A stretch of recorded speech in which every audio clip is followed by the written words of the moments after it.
The Friday Night Show. So we're going to go into the good things. Yes, chiefly of which, it's the acting.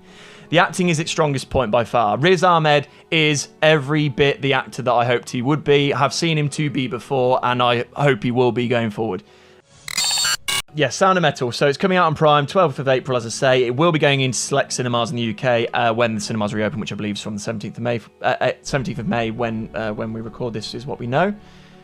It's a 2019 drama film, hence why I'm annoyed that we haven't had it sooner. We've been waiting a long time for this, but I think that's very much COVID at the moment. So it's directed by Darius Marder, and it's co-written by Marder and his brother, Abraham Marder. Not many people know about Darius Marder, and that's purely because he hasn't really done a whole lot of actual films before. He's most notably going to be known for his work with Derek Cianfrance. Derek Cianfrance is the guy behind Blue Valentine and The Place Beyond the Pines, The Light Between Oceans. He's made those films. And also the recent series, I Know This Much to Be True, which starred Mark Ruffalo in a dual role where he's struggling with one of the twins. He plays identical twins, and one of the twins is struggling with schizophrenia. And that was quite well received as well. So he's actually had a few more involvements, but clearly they're a bit of a writing partnership duo that's been going around for a while, going back quite a few years now. And Marder helped write on some of those projects. So he helped write on, I believe, on Place Beyond the Pines, and they've kind of shared stories as it's gone along. And conversely, The Sound of Metal, Cianfrance has helped with the story development of Sound of Metal, whereas Marder's gone on to be the one that's actually gone and done it. So there's a bit of an interlink between them, as we often see in these kind of films, and that's the reason why you maybe don't know him. But this is one of his main sort of announcements. He did a documentary a few years back, but this is like really his main sort of narrative feature that's come out. So it tells the story of a metal drummer who loses his hearing, and the coping that comes with having to deal with hearing loss later in life. That's the main part of the story. There's some people who are hearing about this story that I think are already comparing it to Whiplash, and maybe prematurely comparing it to Whiplash in that they think it's a film about drumming, and it really isn't. It's almost nothing to do with drumming. There's, I think, maybe 3 scenes. I didn't count, but I think there's maybe 3 scenes quite near the start of the film where they talk or they show drumming, and that's kind of it. And they're short. They're not even like full songs or anything. They are quite short, so it's definitely not like, you know, where the driving force of the narrative in Whiplash is to do with the drumming. This isn't really. It's the vehicle that gets you to the point where the character has his hearing loss and how he deals with that. That's more what it's about, less about the actual drumming side of things. So its origins are in this unfinished Derek Cianfrance project, so that's why I brought him up, because what actually this story all came about from is that Cianfrance was actually making a film called, what was it called? It was an unfinished project, basically, that involved a real band that was called Jucifer, great name, called Jucifer, who were an actual active metal band, and it was going to be like a hybrid documentary film. So it wasn't actually going to be just a documentary or just a film. It was almost like this hybrid nature to it. So the film that he was going to make was called Metalhead, and they started production and they were making it, and it was centered on this metal band, the drummer whose eardrums rupture and he becomes deaf, and that is basically the premise of Sound of Metal. However, Cianfrance's film got scrapped, didn't get made, and Marder took it up and sort of picked up the pieces and actually made it into his own film. So that's kind of where the bones of it come from. And if you look into this band Jucifer, you can see the full-on influence behind it, because a lot of similarities are there in the story. In the film, it is centered on this couple who are a metal band, just a duo, just a guitarist and a drummer, no extra components. They tour around incessantly in their RV. They don't stop. They don't, they live essentially a nomadic lifestyle, going around and performing these shows. And that is very much actually the case of what Jucifer has been. So there is definite similarity. You can see where the story's been born out of in its inspirations. But as I say, Cianfrance scrapped it, and Marder, his friend, took it up. And obviously for that reason, there has been shared accreditation when it comes to the awards. So going on to the awards, it is up for 4 BAFTAs and 6 Oscars is what it's up for. So it is, again, one of the big hot favourites coming into the award season. So as I've built this up so much, I've been buzzing for this film for a long time, as we've said. I was really looking forward to it, and I'm not putting too fine a point in it, Tom, but I remember sitting down to watch this film. Just before I pressed play, there was a little bit of a welling of excitement in my body where I thought, is this going to be this year's Room? And you know how much I love Room. Like, Room is one of my ultimate films, particularly of the last 20 years.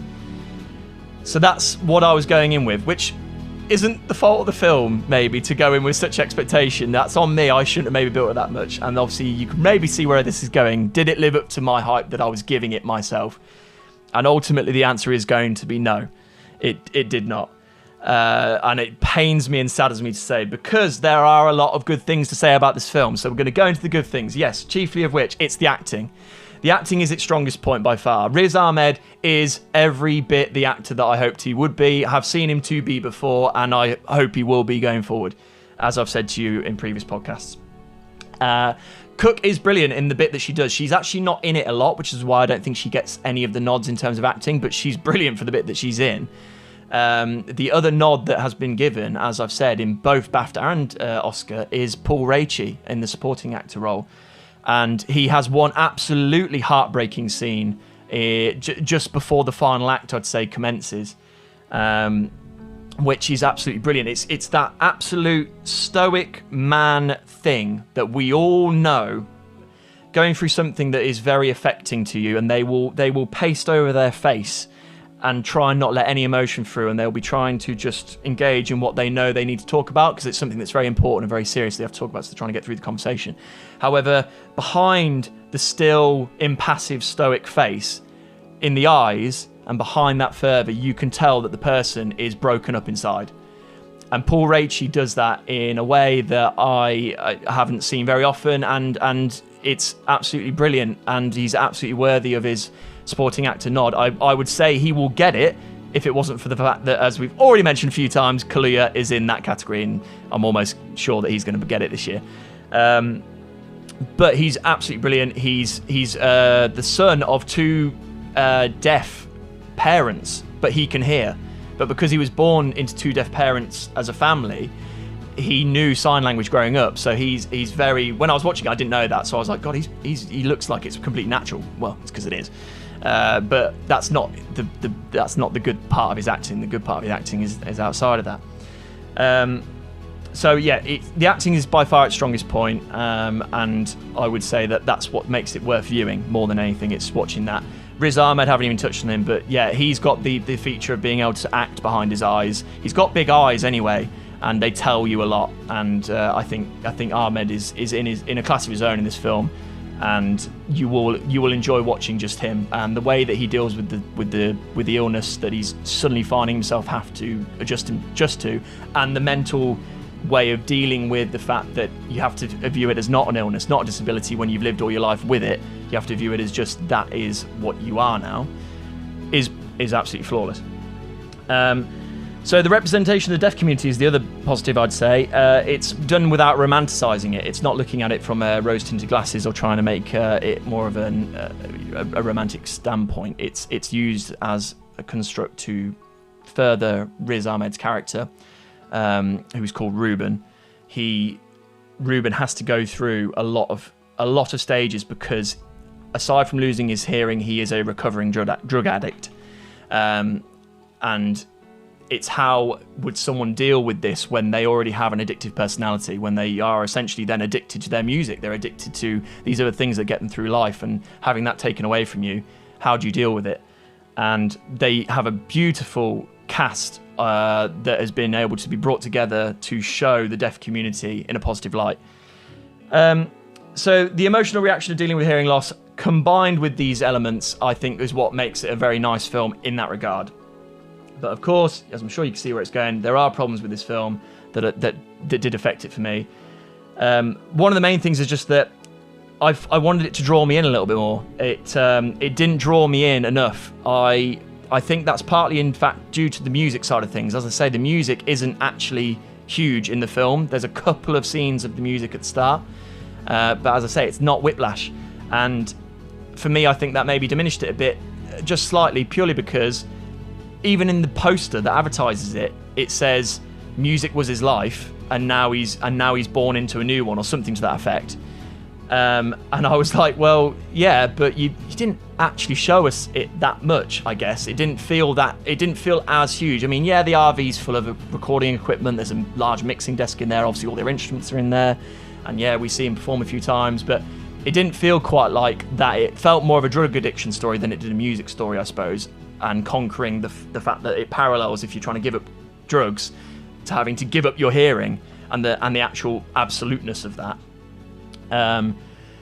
So I don't know. I felt like that maybe was something that maybe didn't draw me in as much because there was that going slightly against it. And then just the disjoint between Ruben's actual character saying no, which he does. He's very resolutely trying to go against this new world that he's being thrust in. He was in denial of it and all that. He suddenly flips a switch and he's suddenly all right with it to an extent. And I felt like that didn't maybe play in with his character as a recovering drug addict who is now dealing with hearing loss. It didn't feel like it maybe tied in quite enough to buy into that would happen. It just felt maybe a little bit disconnected.